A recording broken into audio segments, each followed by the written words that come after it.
MashaAllah, la hawla wa la quwwata illa billah al-aliyyil azim. A'udhu billahi minash shaitanir rajim. Bismillahir rahmanir rahim. Alhamdulillahi wa kafa wa salatu wa salamu ala ibadihi alladhina istafa. Amma ba'du. Farabbi shrah li sadri wa yassir li amri wa ahlul 'uqdatam min lisani yafqahu qawli. Wa qul rabbi adkhilni mudkhala sidqin wa akhrijni mukhraja sidqin waj'al li min ladunka sultanan nasira. Bismillah wa billah wa tawakkaltu ala Allah. In the name of Allah, the highly caring, compassionate, and constant merciful. We recite verse number 169 from chapter Al-Baqarah. A'udhu billahi minash shaitanir rajim. Bismillahir rahmanir rahim. Innama ya'murukum bis-su'i wal fahsha'i wa an taqulu 'ala Allahi ma la ta'lamun. And verse number 170, وَإِذَا قِيلَ لَهُمُ اتَّبِعُوا مَا أَنزَلَ اللَّهُ قَالُوا بَلْ نَتَّبِعُ مَا أَلْفَيْنَا عَلَيْهِ آبَاءَنَا أَوَلَوْ كَانَ آبَاؤُهُمْ لَا يَعْقِلُونَ شَيْئًا وَلَا يَهْتَدُونَ. صَدَقَ اللَّهُ العظيم. In continuation of the explanation of verses that are talking about the do's and don'ts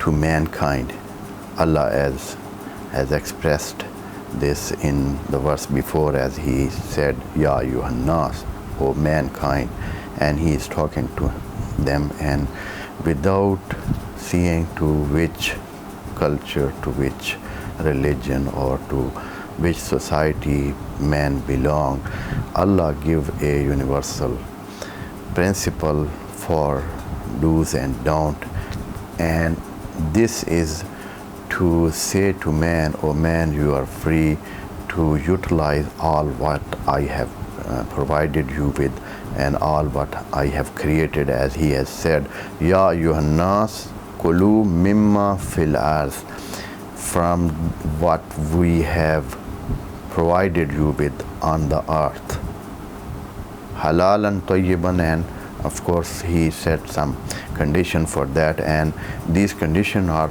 totally understandable and totally things which humankind like that, and human understands that.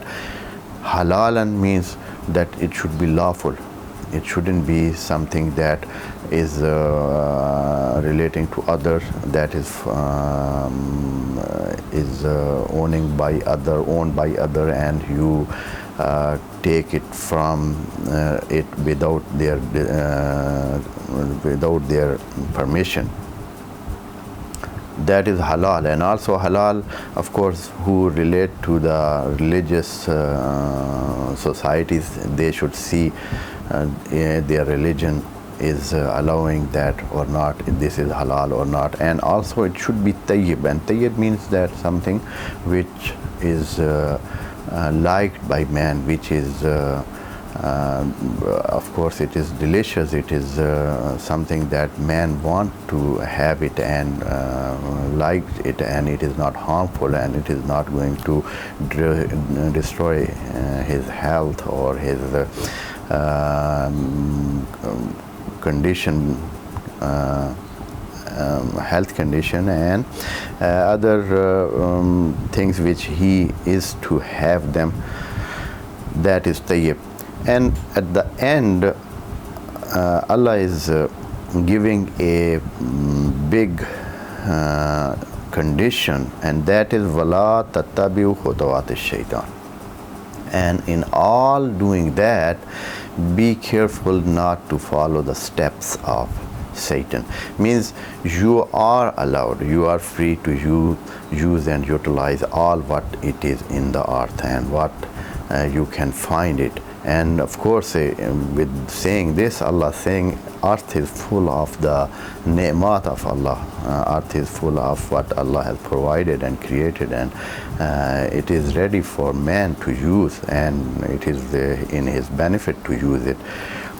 With that, Allah is giving one big condition, and this condition, if somebody follows and if mankind follows that condition and care about that, then he is secure, and he is secure for his life here and also hereafter, and he will not be harmed by any of the things he utilizes, or he will not be harmed that.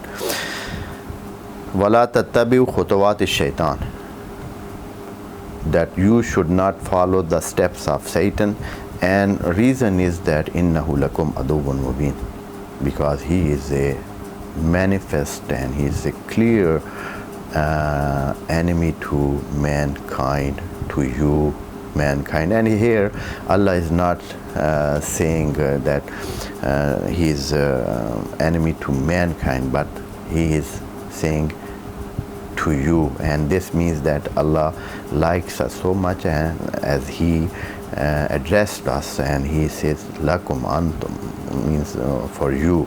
So he is giving us a notion that he loves us, so that he is telling us that we should be careful about the steps of Satan. And now in the verse that we have recited today, verse number 169, Allah is explaining, but this explanation is not so much in detail, but just giving a big gesture of what Allah wants to say, and putting all those things in that, and to consider that what it is in detail, that is in our own hand. And as Allah is said, إِنَّمَا يَأْمُرُكُمْ بِالسُّوءِ وَالْفَحْشَاءِ, as this enemy, this Satan, this devil, he gives you orders.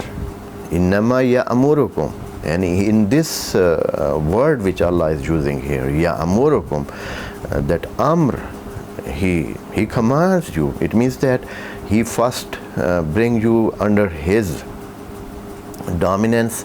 He has his hegemony, and then when he takes you under his arm and controls you totally, then he orders you. Of course, orders, nobody can give order until somebody has a dominancy, or somebody has a government upon some other one.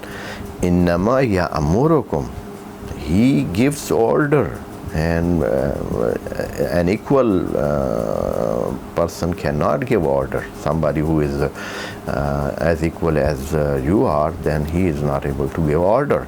If somebody gives order, then it means that he has that ability, and he feels that he is able, and he is at the point and in a status that he can give orders. So at the first point, he brings you under his control, and control your likes and dislikes, and then he orders you. What he orders? He orders you bisu. Su means something that is harmful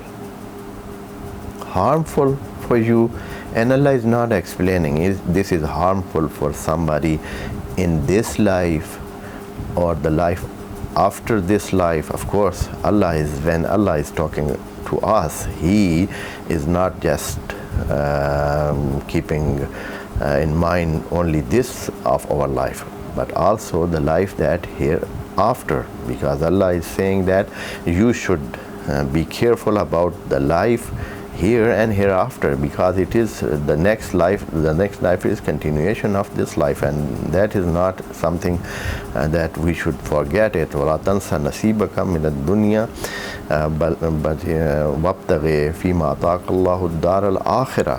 And Allah sees these two parts of the life. One is nearer and the other one is somehow far from this our early life. And those two lives, Allah is looking at them, and Allah is saying He gives you order to follow bisu, that is something harmful for you and that will harm you.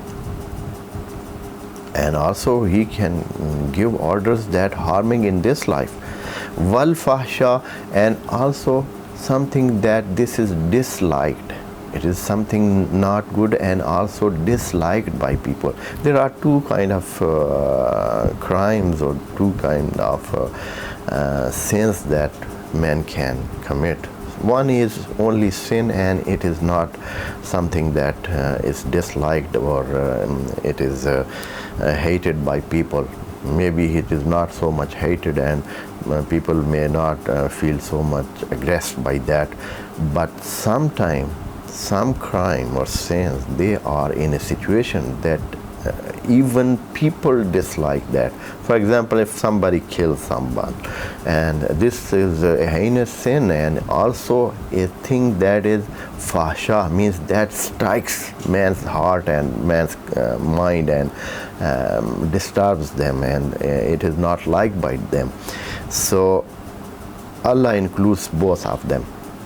Maybe there are sins that are not so much taken care of. Maybe people ignore that. People say, okay, it is not something good, but it is not hurting other people, and that is not something that is harming people. That those things are true. And if something is a sin, and also from the other aspect, it hurts people, it teases people and strikes their mind and their heart, then it is fahsha. So Allah is telling Satan's work is to give order, to bring you, to give you, put you in a situation that you should do.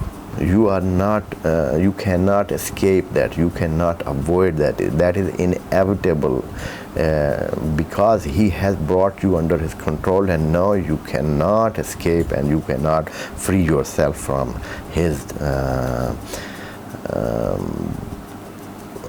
hand or His control. وَأَن تَقُولُوا عَلَى اللَّهِ مَا لَا تَعْلَمُونَ.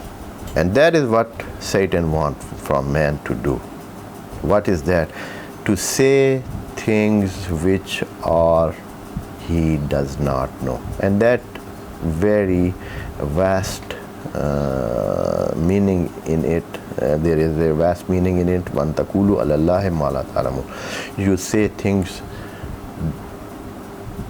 against Allah, about Allah, on the name of Allah, which are not known by you. Means you are not knowing that, and again you are going with that, and you are saying takulu.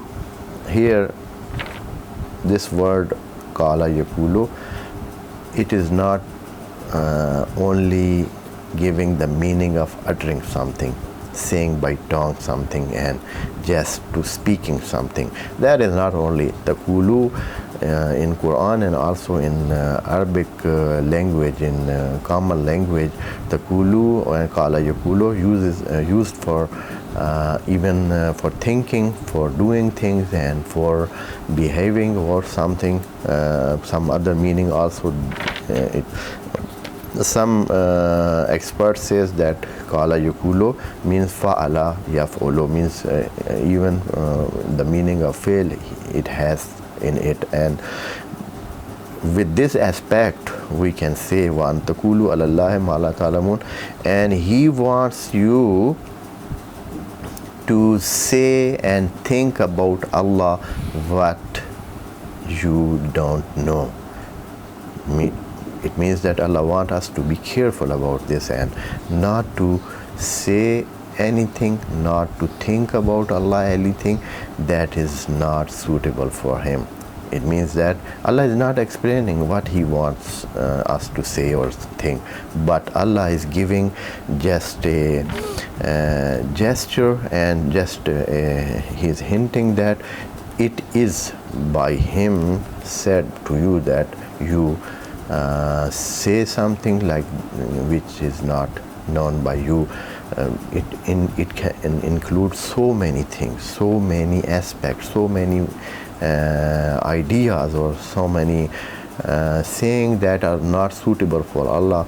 Satan and devil wants us to say and think about Allah.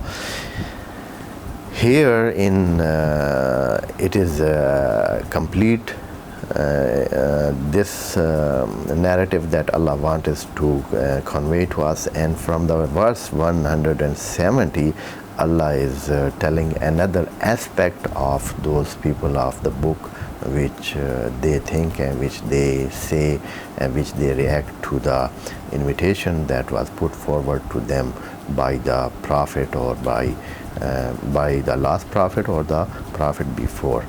And we will inshallah discuss it in the session to come. Wassalamu alaikum wa rahmatullahi wa barakatuh.